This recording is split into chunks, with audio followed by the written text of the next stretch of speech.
hari ini kita akan membahas tentang mitos ataupun fakta. Di sini aku akan membahas istilah dari mitos dan fakta terlebih dahulu ya. Mitos berasal dari bahasa Yunani yang berarti cerita ataupun perkataan. Istilah fakta adalah suatu hasil pengamatan yang objektif dan dapat dilakukan verifikasi oleh siapapun dan dapat dibuktikan kebenarannya. Pertama, kita akan membahas mitos dan fakta untuk ibu menyusui. Pertama, mencukur rambut bayi sampai botak. Bagi ibu-ibu yang di sini, mana ya yang lebih suka botak ataupun ada rambutnya? Nah, sebetulnya hal itu adalah mitos ya, harus mencukur rambut bayi sampai botak dan benar-benar bersih. Nah, di mitos, karena katanya kalau nggak dicukur itu nanti dia bakal sakit panas, nanti dia harus diruat, atau nanti rambutnya tuh kotor karena dia lewat dari jalan lahir seorang ibu. Nah, sebetulnya itu nggak betul ya. Kalaupun memang masih ada sedikit kotor-kotor di sini, itu dia akan hilang sendiri, dan rambut bayi itu dia akan rontok sendiri dan berubah jadi rambut yang beda. Jadi rambutnya lebih tebal, lebih nggak selembut rambut bayi. Itu nanti dia akan menghilang sendiri. Nggak perlu juga untuk kita mencukur rambutnya sampai benar-benar habis. Nah, itu sih dari kesukaan, dan dari tindakan medis itu sebetulnya tuh juga nggak ada kebenarannya. Kalau nggak cukur rambut nanti jadi sakit ataupun yang gimana, itu sebetulnya mitos. Nah, jadi ibu-ibu di sini boleh nih mencukur rambutnya ataupun tidak mencukur. Nah, itu kesukaan kalian dan itu hak kalian untuk memutuskan bagaimana tampilan rambut anak kalian. Mitos yang kedua, ini sering banget nih jadi perdebatan antara ibu dan juga mertua kalian mungkin. Nah, jadi kalau minum es krim, minum es teh yang ber-es-es, itu nanti anak kalian akan menjadi batuk pilek dan sakit. Itu sebetulnya mitos guys, tenang. Itu adalah mitos. Tubuh kita mempunyai panas sekitar 37-38 derajat Celcius. Secara otomatis es yang dingin masuk ke tubuh kita itu secara otomatis akan dinetralkan. Jadi nggak mungkin ASI kita yang keluar itu bakal nanti jadi dingin atau jadi seperti es krim. Dan itu sebetulnya yang faktanya tuh begitu. Jadi nggak mungkin es yang masuk ke dalam tubuh kita itu tetap menjadi dingin, karena tubuh kita itu masih hangat sekitar 37-38 derajat Celcius.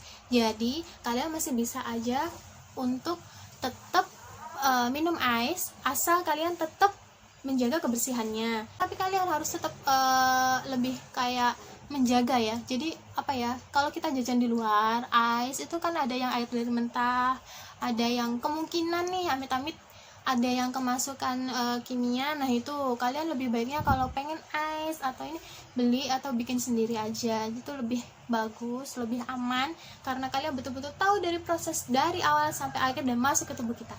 Oke, yang ketiga adalah kita nggak boleh makan pedas atau yang ada cabenya.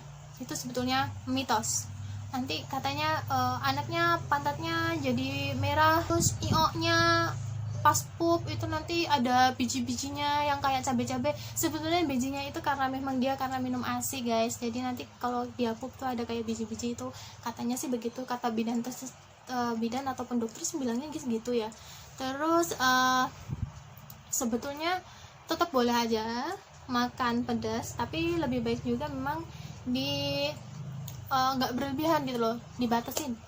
Apapun yang kita makan itu ketika dia jadi ASI, dia nggak benar-benar menjadi 100% rasanya sama yang kita makan. Jadi ASI itu adalah air susu yang berasal dari makanan-makanan yang kita makan. Nah, sari-sarinya aja, vitamin-vitaminnya aja yang masuk itu nggak berikut juga dengan rasanya. Jadi kalau kita makan cabai terus nanti ASI kita jadi pedas, itu nggak bener guys. Yang keempat, kalau ibu menyusui datang ke pernikahannya orang, nah nanti katanya ASInya jadi nggak enak, ASInya jadi berhenti. Itu ternyata mitos guys.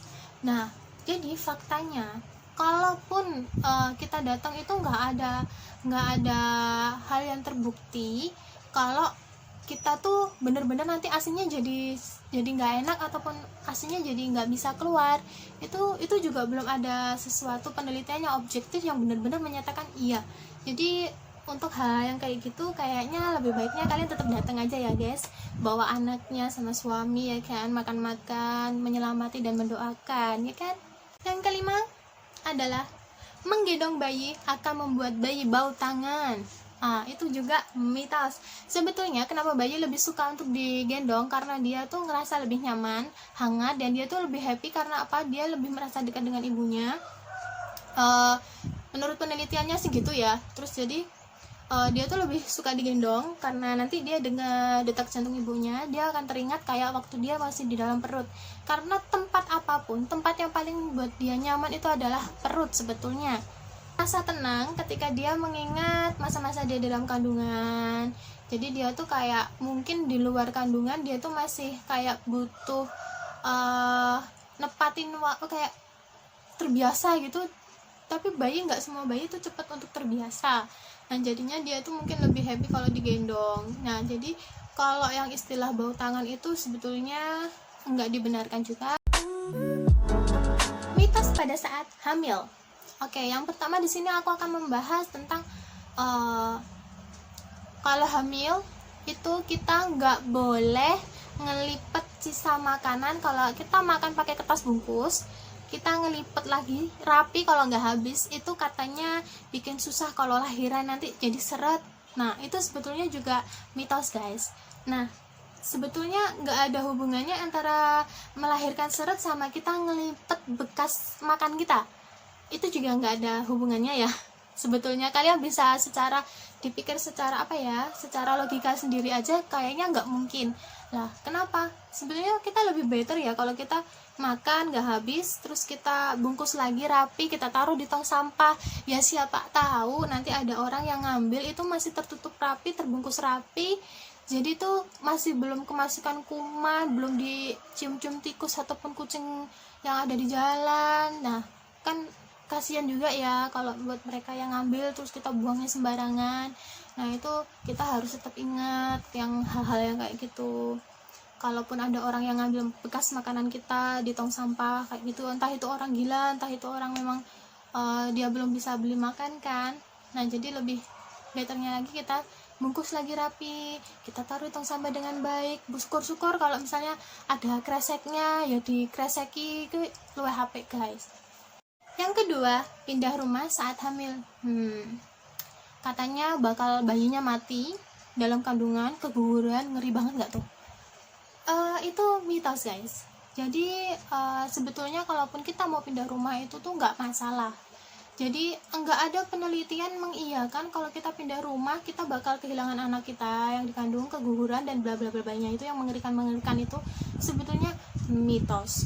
Nah faktanya kenapa bisa terjadi seperti itu? Karena ketika kita pindah rumah itu ya siapa tahu kita pas waktu hamil ya kan, kita tuh kecapean bersih-bersih guys, capek-capek nyapu-nyapu, siapa tahu gotong-gotong apa kesel jad kue ya koyo ngono lah sing dikatakan sing keguguran apapun apa itu ya itu bisa terjadi. Nah jadi buat kalian yang mau pindah rumah pindah aja, tapi tetap kalau bisa kalian gak usah ngapa-ngapain, biar suami kalian yang bekerja, tetangga kalian yang membantu, orang tua, mertua, ataupun saudara yang bisa bantu, kalian duduk aja sama itu dan ini, itu begitu.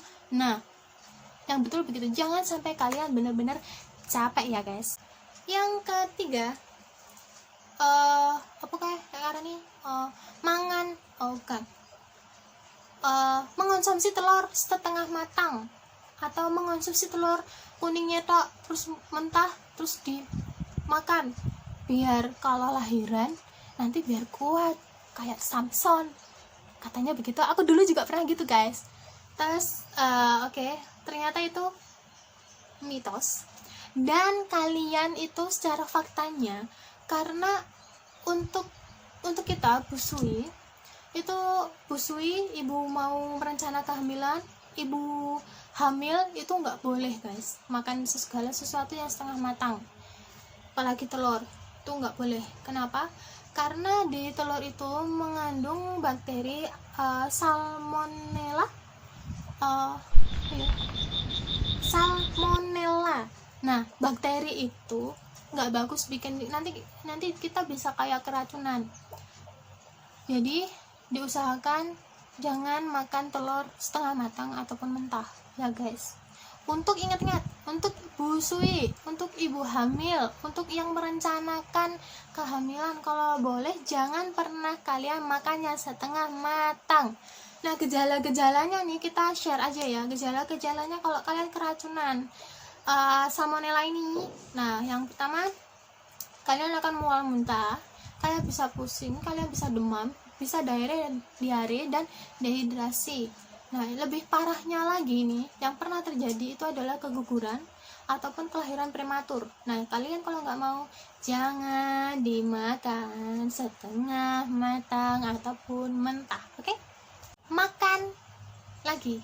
Nah, yang keempat, makan ikan mentah sejenis sushi mungkin.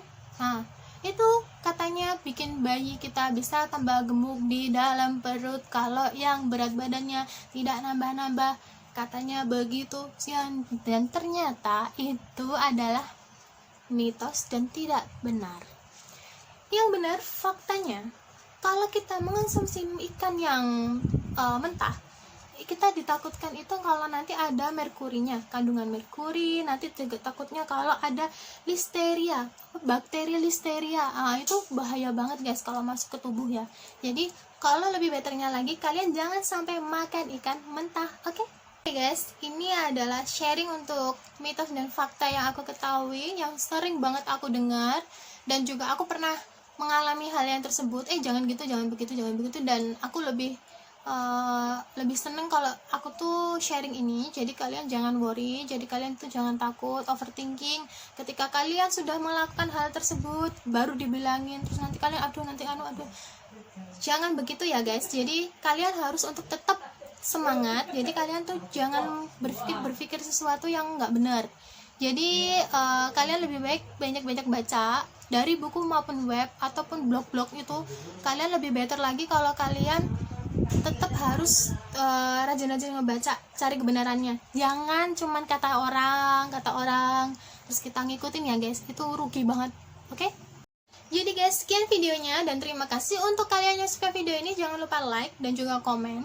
Nah, kalian boleh banget nih komen di bawah untuk lebih sharing lagi, ataupun ada sesuatu yang mitos-mitos di daerah kalian, bisa banget nih kita bisa sharing di bawah kolom komentar. Dan jangan lupa untuk subscribe, karena subscribe itu adalah gratis guys. Dan terima kasih, bye.